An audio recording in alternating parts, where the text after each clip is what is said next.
Well, this invites quite the discourse. There's this post on Twitter X talking about this video of this girl calling out her boyfriend for watching adult content, and the OP is praising the girl and many in the comments for calling out the misogynistic trash, implying that adult content are misogynistic. But that's not all. I'm against anyone watching adult content. There's far too much bigotry in the industry to support it.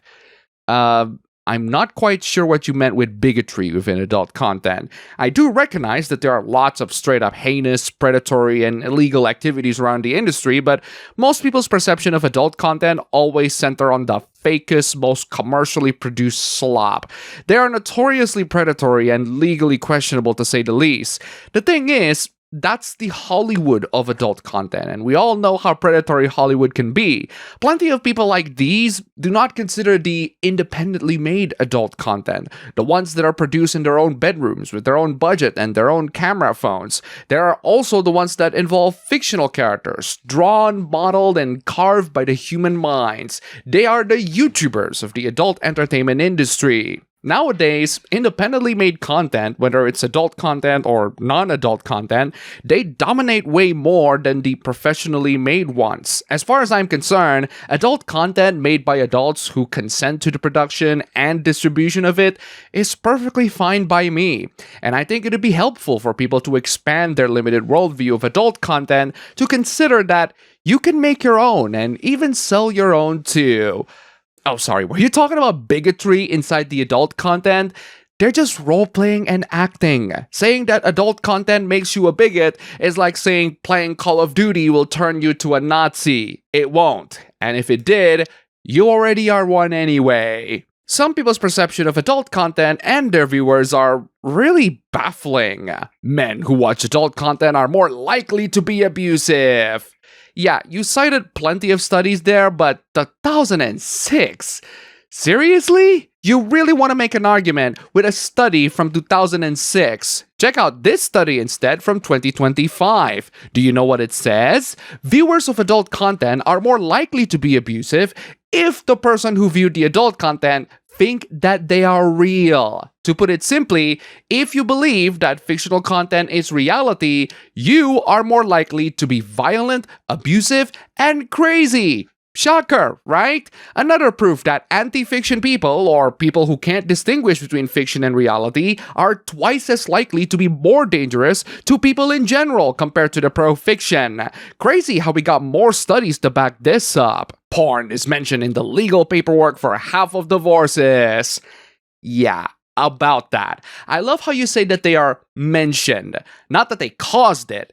That small wording makes a huge impact, actually. Adult content is not the primary factor why those divorces happen. If you come to that conclusion, you are missing the bigger picture of why people divorce to begin with. And if it is a primary factor, that marriage is doomed already. The thing is, people divorce less these days, mostly because our economy is going to the bin, especially my country, and we all rather save ourselves first before spawning another player in this awful game we call real life. Studies show that this exposure leads to men viewing these acts as normal or even wanted by women. Recent studies also show that this is only true if the participant thinks that the adult content is perceived by them to be an accurate reflection of reality. In other words, if you're crazy or stupid enough to think that whatever is happening in 18+ content is real, then you are crazy enough to commit actual crimes. Adult content is not the problem. The person who consumed them is. Here's an interesting discourse that pops up a couple of times in my timeline. Ladies, a guy using porn is cheating and you should not tolerate it. Oof, where to begin? You'll have to try very hard to find guys who have never watched adult content or don't watch adult content. If they're on the internet or social media, there is a high chance that they have accessed them. I'm not going to argue against your personal standards of what you consider cheating. I am, however, telling you that you are arbitrarily limiting yourself, and it's way better to just have an open and honest conversation about this topic with your significant other, rather than a blanket label of cheating. Men should also have the same intolerance for women reading smutty books. Okay, this one I can comment on because I'm a guy and this is regarding my standard as a guy. I personally don't think it's cheating if you consume adult content. I think the line of cheating is crossed when your significant other began to spend money or time to someone else other than you. And by that, I mean someone that they can realistically have intimate relationships within the closest vicinity, not a famous artist that they can never contact in their life, or fictional characters that are not real. Again, people's standards are different, and I can't argue against yours. I can only share what's mine, and you can choose whether to agree or not. I can tell you this very fun fact though. The girl that was on that Twitter X post, she chastised her boyfriend for watching porn. She also cheated on him. Lady, you have no grounds to call people gross and disgusting. I get that adult content is not for everyone, and I can see why it can be a deal breaker, but the arguments that it counts as cheating can be rather stretchy. Why don't you pull a picture or a video of an attractive coworker or a hot neighbor and pleasure yourself to them while you're in a relationship? Those people are close, and you can form genuine relationships with them. If you think you can form genuine relationships with adult actors or actresses, that's about as delusional as being able to form relationships with actual actors or actresses. You're just incredibly insecure with yourself, and you need to get over that before any more problems occur. Those are real people, thus admitting they see the women in porn as objects. I didn't say they aren't real people. I said that coworkers and neighbors are within close proximity, and you can form a genuine relationship with them instead of a parasocial one. I only call women and men objects when they are fictional characters. They are, by definition, objects and not real people. They are not real, and you can do whatever you like with them. I really think people should differentiate between fantasy and reality. While real people can be involved in that fantasy, some things will just never happen. They don't see adult content workers as real people, which is why adult content and the people in them are always described as just a fantasy. I think your brain completely stopped working when you say all that. Those two statements do not correlate in any way. Adult content being a made-up fantasy is true, the same way Marvel movies are made-up fantasies. That doesn't mean the viewers don't see the actors or actresses as not real. That's just your own delusion. I don't think my SO will leave me for a porn star. I just know that it's definitely possible for it to happen to others.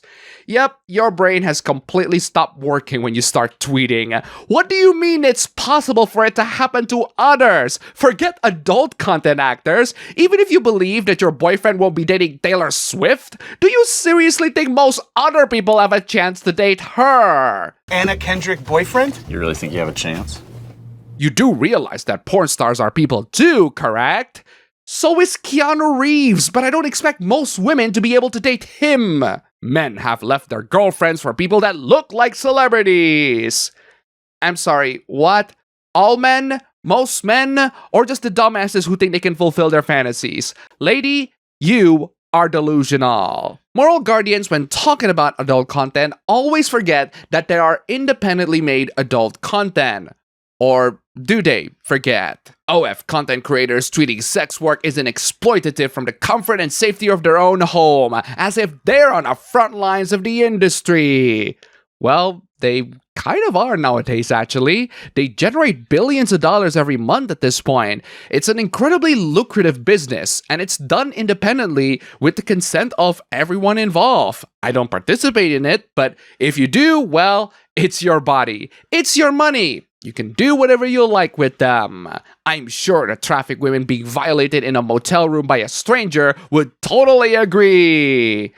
You're talking about two entirely different industries. One is rife with exploitation, I agree. One is perfectly consensual and filled with passionate people who just want to express themselves. That, or just make some money. Nothing wrong with that if you ask me. It's such a delusional, privileged take, and it's unfortunate someone along the way convinced you that what you're doing is empowering.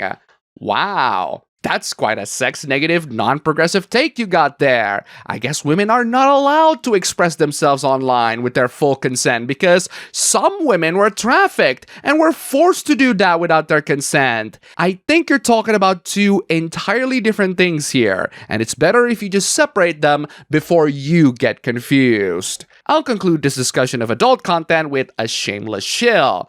Not me doing the shameless shill, I'm gonna make fun of a shameless shill.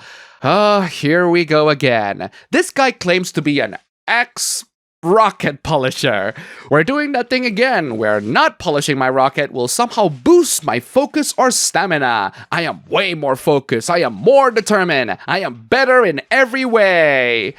No. You see rocket polishing as something you depend on, instead of something that you do occasionally to relieve stress. When you stop depend on it, the same way that you depend on drugs, that's when you see actual improvement. It's the mindset, not what you consume. Addiction to adult content, private polishing, or video games are entirely psychological, not chemical like smoking, drugs, or alcohol. It's not the content that causes your addiction. It's your own brain who thinks that you cannot live without them. And then, this guy shilled a product on Amazon which apparently boosts performance.